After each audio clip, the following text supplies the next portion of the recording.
Have a nice day guys! Sa video ito, isi-share ko po sa inyo ang good news dito sa Facebook.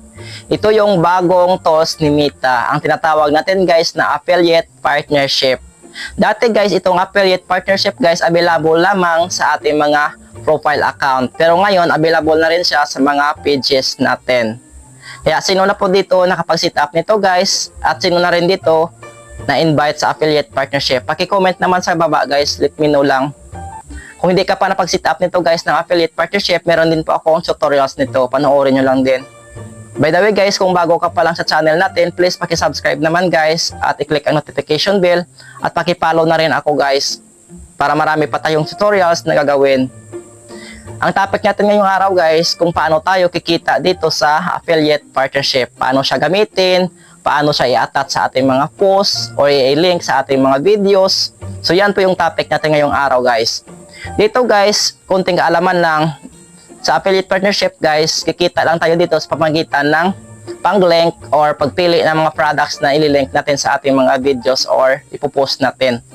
So kikita lang tayo dito once na may bumili talaga guys sa ating mga products na nililink or ina-attach sa ating mga videos.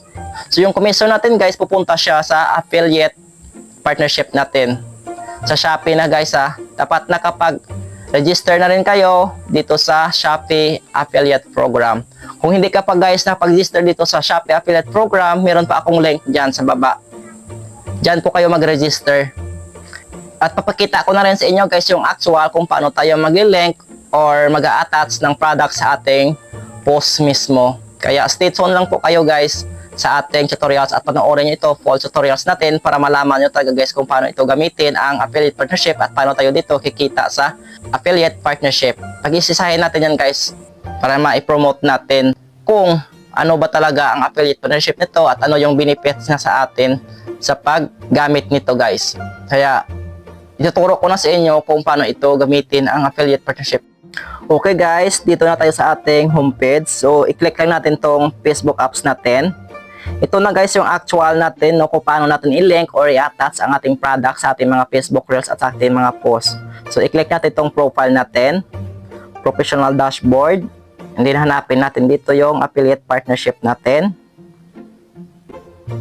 And then dito guys, kung hindi mo pa na-set up yung affiliate partnership mo, dapat i-set up mo na yan guys. Kung hindi mo pa guys alam kung paano ito i-set up, panoorin mo na rin yung aking tutorials dito. Dapat guys napag-register na rin kayo guys sa Shopee Affiliate Program guys. Pero kung hindi ka pa napag-register dito sa Shopee Affiliate Program guys, meron pa akong link dyan sa comment section. Dyan ka po mag-register.